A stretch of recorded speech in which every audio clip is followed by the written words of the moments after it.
सावर सिंह को न्याय दो, सावर सिंह को न्याय दो, सावर सिंह को न्याय दो। आज इस सरदार सर के अंदर इतनी बड़ी घटना हुई, कहीं न कहीं मानवता को झकझोर कर देने वाली घटना है।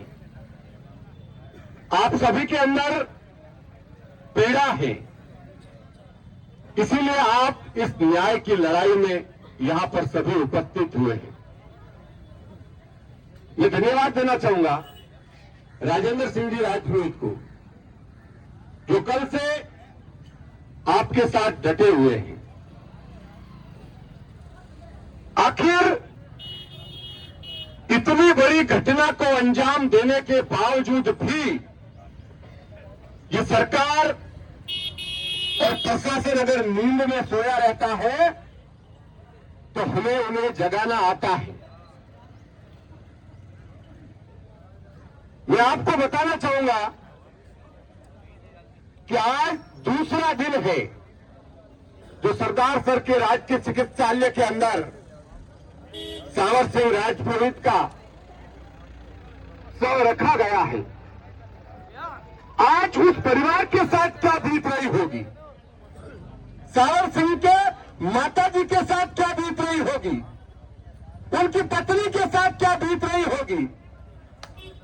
आखिर इतनी बड़ी घटना होने के बावजूद भी सरकार और प्रशासन का कोई भी नुमाइंदा इस धरना स्थल पर नहीं पहुंचा, तो कहीं न कहीं हमारा दुर्भाग्य है।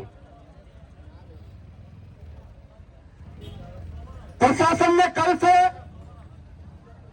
सुनने में आ रहा है कि 10-15 लोगों को बैठा रखा है।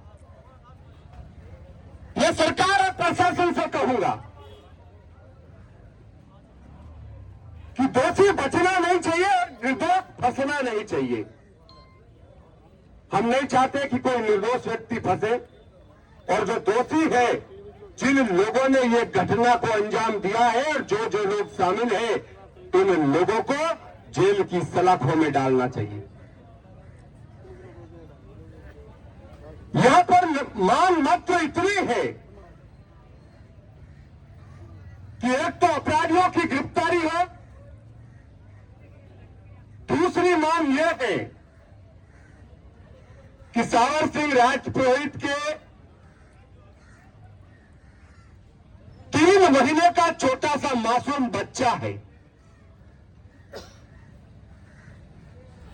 सरकार कहीं बड़े बड़े धरने होते हैं, 50-50 लाख का मुआवजा तक दे देती है, लेकिन आज 24 घंटे से ज्यादा समय बीत चुका, प्रशासन का एक भी नुमाइंदा यहां पर नहीं आया। इससे बड़ा शर्म की बात और क्या हो सकती है।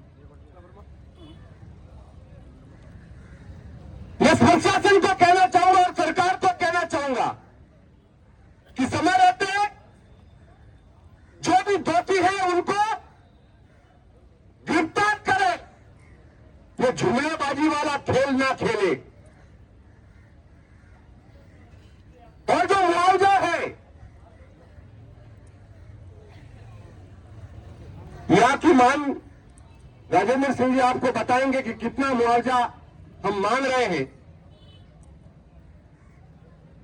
क्योंकि कई जगह 1-1 करोड़ की मांग होती है, 50 लाख की मांग होती है।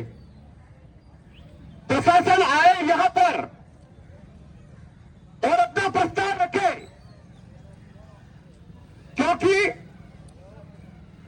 आज वो 3 महीने का मासूम बच्चा सावर सिंह राजपुरोहित की धर्म पत्नी,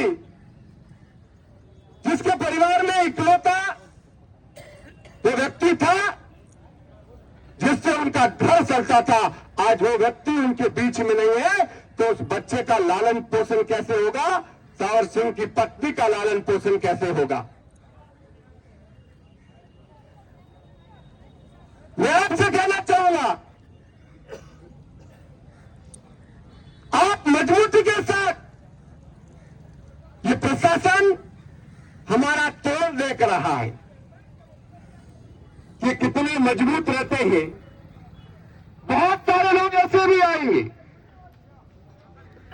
जो इस धरने को समाप्त करने का प्रयास करेंगे, वो दूसरे नहीं कोई अपने ही होंगे। लेकिन आपको डटे रहना है, पीछे नहीं हटना है। मुझे राजेंद्र सिंह जी राजपुरोहित पर पूर्ण भरोसा है कि आगे भी इन्होंने आंदोलन किए जहां पर न्याय लेकर के उठे हैं, और आप सभी जानते हैं इनके साथ जब तक ये नहीं उठेंगे तब तक मैं भी वापस जाने वाला नहीं हूं। मैं आज 500 किलोमीटर दूर से जब सोशल मीडिया के माध्यम से मुझे जानकारी मिली, ये घटना सुनी, तो मेरे अंदर भी पीड़ा हुई कि आखिर इस सरकार के राज के अंदर आए दिन इतने अपराध हो रहे हैं और ये सरकार उस पर मंथन नहीं कर रही है, चिंतन नहीं कर रही है और इनसे सिस्टम नहीं संभल रहा है, तो ये दुर्भाग्य है। मैं तो कहना चाहूंगा मुख्यमंत्री जी से कि आप राजस्थान के मुखिया हैं, आपसे अगर सिस्टम नहीं संभल रहा है तो 24 घंटे के लिए ये कुर्सी आप मुझे देख करके देख लीजिए प्रशासन कैसे काम करता है। नहीं करता है तो तुरंत प्रभाव से अधिकारी को सस्पेंड भी किया जा सकता है, घर भी भेजा जा सकता है, सारे रास्ते हैं। मैं कहना चाहूंगा प्रशासन और सरकार हमारी अग्नि परीक्षा ना ले।